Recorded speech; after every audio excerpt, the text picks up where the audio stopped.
بسم اللہ الرحمن الرحیم۔ السلام علیکم ناظرین اکرام، آج کی ویڈیو میں ہم آپ کو قرآن مجید میں بیان کیا گیا حضرت نوح علیہ السلام کا واقعہ تفصیلاً بتائیں گے۔ امید ہے کہ یہ سبق آموز واقعہ آپ کو اللہ تعالیٰ کے مزید قریب کر دے گا انشاءاللہ۔ حضرت آدم علیہ السلام کی اولاد میں 5 نیک بزرگ ود، سوا، یاغوث، یعوق اور نصر تھے۔ جب وہ فوت ہو گئے تو لوگ بہت غمگین ہوئے۔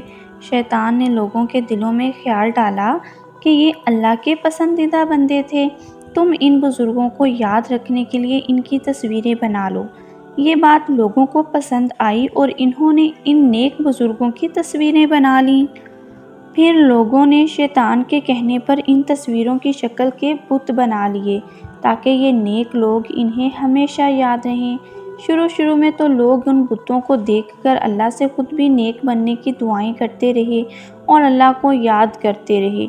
پھر رفتہ شیطان نے بعد میں آنے والے لوگوں کے دلوں میں یہ خیال ڈالا کہ تمہارے باپ دادا نے یہ بت ایسے ہی نہیں بنائے تھے، بلکہ اللہ نے انہیں بھی کچھ قدرت اور اختیار دیا ہے، اس لیے تم ان بتوں سے دعائیں مانگا کرو اور ان کی پوجا کیا کرو، یہ تمہاری مشکلات دور کریں گے اور تمہارے مسائل حل کریں گے۔ اس طرح دنیا میں بتوں کی پوجا شروع ہو گئی، لوگ اللہ کے ساتھ شرک کرنے لگے۔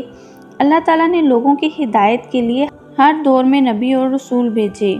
رسول وہ خاص بندے ہوتے ہیں جن کو اللہ نے کتاب یا شریعت یعنی احکامات عطا فرمائے، جبکہ نبی اپنے سے پہلے یا اپنے دور کے رسول کی شریعت کی پیروی کرتے ہیں۔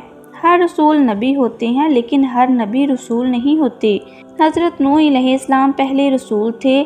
آپ علیہ السلام کی قوم عراق کے علاقے میں آباد تھی، جن کو اللہ تعالیٰ نے کتاب یا شریعت یعنی احکامات عطا فرمائے، جبکہ نبی اپنے سے پہلے یا اپنے دور کے رسول کی شریعت کی پیروی کرتے ہیں۔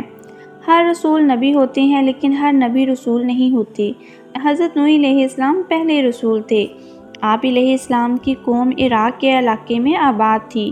آپ علیہ السلام نے 950 سال تک اپنی قوم کو ایک اللہ کی عبادت کی دعوت دی۔ انہوں نے اپنی قوم کو اللہ کے ساتھ شریک کرنے اور بتوں کی پوجا کرنے سے منع کیا۔ آپ علیہ السلام نے اپنی قوم کے افراد کو اکیلے بھی سمجھایا اور سب کے سامنے بھی، دن میں بھی سمجھایا اور رات میں بھی، لیکن قوم نے ان کی بات نہ مانی۔ آپ علیہ السلام کو طرح کی تکلیفیں پہنچائیں اور آپ علیہ السلام کا مذاق اڑایا۔ قوم کے چند غریب لوگوں کے علاوہ حضرت نوح علیہ السلام پر کوئی بھی ایمان نہ لایا۔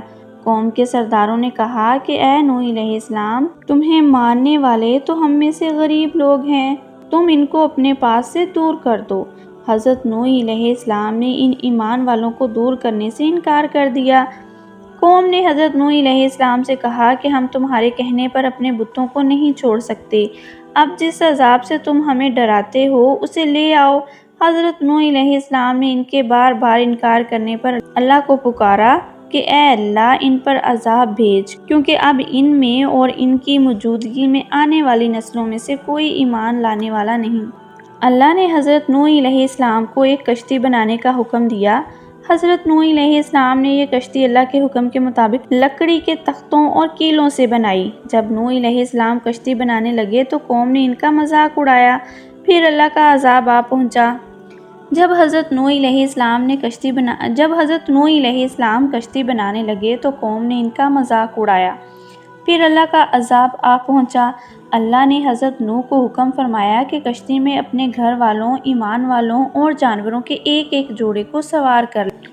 اللہ کے حکم سے زمین سے پانی نکلنے لگا اور آسمان سے پانی برسنے لگا، اور دیکھتے ہی دیکھتے پانی طوفان بن گیا، پہاڑ جیسی اونچی موجیں اٹھنے لگیں۔ حضرت نوح علیہ السلام نے اپنے نافرمان بیٹے یام کو آواز دی کہ اے میرے بیٹے، کشتی میں سوار ہو جاؤ۔ اس نے کہا میں پہاڑ پر چڑھ جاؤں گا اور وہ مجھے بچا لے گا۔ حضرت نوح علیہ السلام نے فرمایا کہ آج اللہ کے سوا کوئی بچانے والا نہیں۔ اچانک ایک موج آئی اور ان کا بیٹا ڈوب گیا۔ طوفان نے تمام نافرمانوں کو ہلاک کر دیا، لیکن اللہ نے حضرت نوح علیہ السلام کی کشتی کو طوفان میں محفوظ رکھا۔ اللہ کے حکم سے طوفان تھم گیا۔ حضرت نوح علیہ السلام کی کشتی جودی پہاڑ پر جا رکی اور طوفان کا پانی خشک ہو گیا۔ کشتی میں بچ جانے والے لوگوں نے اللہ کا شکر ادا کیا اور اللہ کی فرما برداری میں زندگی گزارنے لگے۔